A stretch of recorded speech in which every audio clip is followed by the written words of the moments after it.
There are hundreds and hundreds of credit card options, but for one card to be the most interesting credit card in the world would definitely mean it would need to transcend above just having a great cashback or points earning structure. It would have to be so special that no other card has any similar attributes. In essence, it would legitimately have to have some form of superpower, which this card definitely does. The top cards in the industry are usually touted to be the American Express Platinum, the Chase Sapphire Reserve, Capital One's Venture X. Yet this card is in its own strata. It's actually in a different league. I learned about this card through other credit card YouTubers in the space, such as Anthony Venture as well as Calvi, and I ended up actually getting this card. This card's been quite controversial, but I'll share my honest thoughts, my hands-on experience. We'll go through live demo, step-by-step of how this card is and its functionality, and overall, whether or not it's worth it for you to consider to be a part of your credit card arsenal. Without any further ado,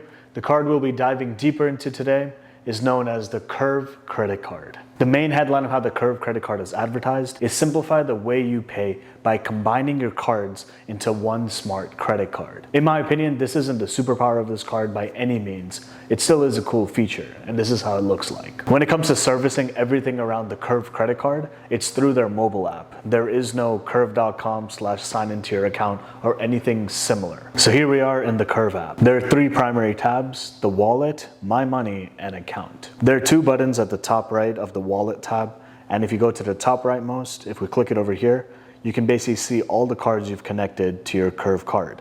So at the top you have Curve Cash, Curve Credit, and as you keep on scrolling, you basically have every other credit as well as debit card that's attached to my Curve card. If you press the top right again, you can reorder certain cards, for example, just like that, and switch it around as you want. Clicking that way to access all your cards in your wallet is convenient, or else you're going to be swiping basically just like this right over here. And if you have a lot of cards, it kind of keeps on going. As it clearly says right here on screen, they only support debit cards from Visa, MasterCard, and Discover, and credit cards from MasterCard, Discover, and Diners Club. So no American Express whatsoever at the current time that I'm recording this. So maybe in the future, but we'll have to see. Another aspect the Curve team speaks to is how they can stop declines. Let's say one of your cards that's connected to your Curve credit card doesn't go through for whatever reason.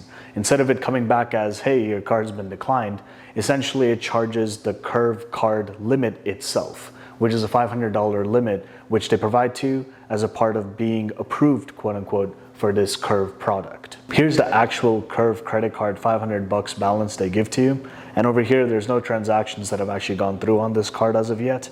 But over here, if you go to, let's say, the settings, you'll notice that there's a current balance of 0. The credit limit is shown here and what's available, as well as the APR. When you spend through Curve, you'll still be earning the multipliers you'll be earning with that same initial card. So for example, if you're getting 5% on a specific category, you'll still be getting that. But because you spent through Curve, you can get an additional 1% back. The reason I left the term cash back out is because it's not necessarily cash. It can be cash as well as cryptocurrency. And this isn't only for credit cards connected to your Curve card, it's for debit cards as well. If you want to track how much cash back you're getting per transaction or cryptocurrency if you choose to, you can access it by going to the tab of your Curve Cash. When you're on this tab, as you can see, I have a dollar balance as well as a crypto balance. And the reason this is in the beginning I did choose cash back, and then after I took a second look, I was like, okay, this is cool and good to know. Let me go try out how it is to earn cryptocurrency. If you press the I below the $1.26, there's a certain subtext at the very bottom, and it reads as cash points have no cash value and are only converted to USD as you spend them with your cash card. What this is saying is that you have to spend your balance. And so let's say your transaction is $1.25. Then from that $1.26 that we have, it will take $1.25 from there and you'll have 1 penny left over in cash balance, but you can't just redeem it, let's say as a statement credit, or take that amount and deposit it to a certain bank account you have. Let's say your transaction is $2 and you have $1.26. You need your transaction to be less than that Curve cash balance amount that you have for it to be pulled from it automatically. Simply put, you can't divvy your transaction between using, let's say, your Curve Cash and the remainder on another card. It has to be all or nothing. And over here it says used automatically, but if you want to change this, you can just press it, say change setting, and then over here, in addition to just changing that setting, you can also switch your actual cashback earning method. So if you want that to be, let's say, cryptocurrency, you can select crypto rewards at the top, like I have, and my current method is Bitcoin. But if you want to change it to all the other types of cryptocurrency, it's not just limited to Bitcoin and Ethereum, but basically all of these that are shown on screen. As we already know with credit cards, there are certain ones that give you an increased multiplier, whether it's cashback, points, or miles you're earning when you spend on certain categories. One of the overpowered benefits of the Curve credit card is that they have a feature called Go Back in Time. Let's say you checked out on the wrong card, which wasn't optimal to earn the max amount of points on each and every dollar spent. You can actually choose to move that transaction and make it go back in time up to 30 days, where instead of it hitting on the same card you spent on, you can move that transaction onto a totally different card. The Go Back in Time feature is crazy. And when I got to know about it, I was like, man, I want to see a hands-on demo. How does that look like step by step? Like, is it complicated? Is it easy? Is it straightforward, etc.? So here we go with the hands-on demo. I'll do it in real time for anyone who was as interested as I was when I first got to know about this feature. So here we are at my Freedom Flex. It says MasterCard credit and it shows a Freedom Unlimited kind of card art, but I'll tell you, it is my Chase Freedom Flex, because if you know, then you know that the Freedom Unlimited is actually a Visa card versus a MasterCard.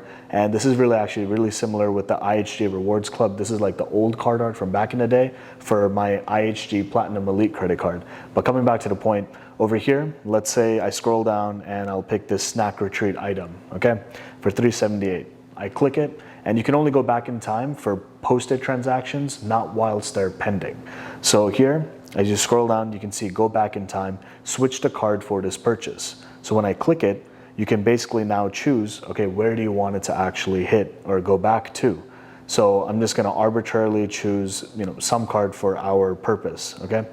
So I'll just put on my IHG card just for namesake. So I click it, and are you sure you wanna go back in time with this card? You can only do this once for each purchase. So that's very true. After I do this, I can't go again to my IHG card and then move it somewhere else and then somewhere else, etc., etc. So I press OK.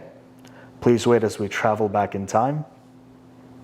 And that's it. Go back in time complete. Your payment card has been successfully changed for this purchase, and you just click done.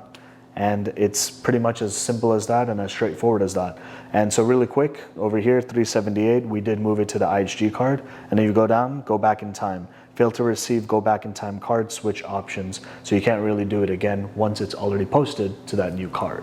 Imagine it's the end of the month. You got 100 plus transactions to sift through just to make sure that, hey, whatever expenses I incurred, they're hitting that optimal card for the max number of points I was going to earn in the first place. Instead of getting to this point, you can enable certain smart rules which allow you to save your time from this exact same process. On the same wallet tab, at the button that's just left of the top rightmost, if you click over here, it enables smart rules. Let's say we click on the merchant and category rules. You click it, and let's say we want to add some type of rule when it comes to the health and beauty category. So over here, then you can just basically pick your payment method, and let's just say we pick arbitrarily this. I press continue, and then that's it. Your rule is now set up and in use. After setting up your first rule, if you haven't done it already, you do need to go back because it will be automatically toggled off until you actually enable smart rules. So it's a simple toggle, but if you set up 5-10 rules and you actually think they're gonna work, they may not work. Let's say you enable another smart rule, and specifically when it comes to the amount you're spending. So amount rules, and let's say it's greater than or equal to, just an example, $10. You want to hit a certain card, you can kind of proceed from here in this fashion. With that, here's some more insight into how the app looks and to what other functionality it has. On Curve's app, there are a couple digital features which give you extra insight into your actual spending and exactly where your money is quote unquote going. They market this as no more spreadsheets, where you can see your money by category in one view without you doing the manual work in the back end. And in addition, you can see your spend by week, month, as well as year. Here in the My Money tab, you can get the insights into what you've spent, let's say this week. If you toggle over, you can see this month. And maybe after a full year, that's when I would see this year as well. And so at the top, you can search for your transactions. You can, let's say, filter in a certain criteria that's on screen here. And if you go back, you can also, let's say, share. But that share icon is really saying how would you like to export these 96 transactions? So if you want to play with it on your own, you can get a .csv file and pump it into Excel or whichever software you use and have your fun analyzing your own expenses. So ideally, who is the Curve credit card meant for? There's definitely going to be multiple reasons, but the first one, from my perspective, is going to be the extra level of cash back you're getting by spending through the Curve card. And most importantly for me, I can choose to get that in, let's say, Bitcoin or Ethereum or any of those choice of cryptocurrency we saw earlier in the video. You were going to spend on that individual card regardless. You're just making that transaction through the Curve card, so it's essentially free money, so I'd say it's a no-brainer. Another argument could be you can have all your cards in one spot, but honestly, with Google Pay, Samsung Wallet, Apple Pay, all these kind of NFC touch pay payments, you can link all your cards, so you're anyways going to have that functionality without needing to get the Curve card separately. There are numerous cards in the industry that have no annual fee, as well as having no foreign transaction fee.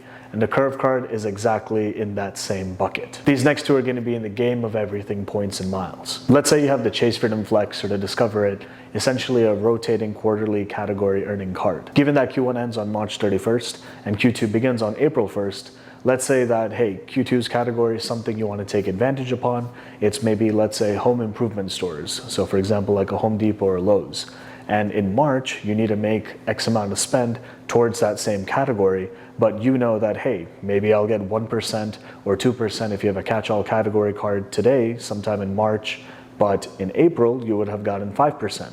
So what you could do is do those same expenses in March, and then when April comes around, within that 30 days to move your transaction, you can move that transaction onto the card that you wanted it to hit to get that 5%, and then like that, you're basically getting that extra multiplier in spend. The key to doing this naturally is going to be you're going to need your Curve card as well as 2 other MasterCards. So for example, let's say that I put my spend on MasterCard A, and let's say that I have the Chase Freedom Flex. Let's just say the category was Q2 for home improvement expenses.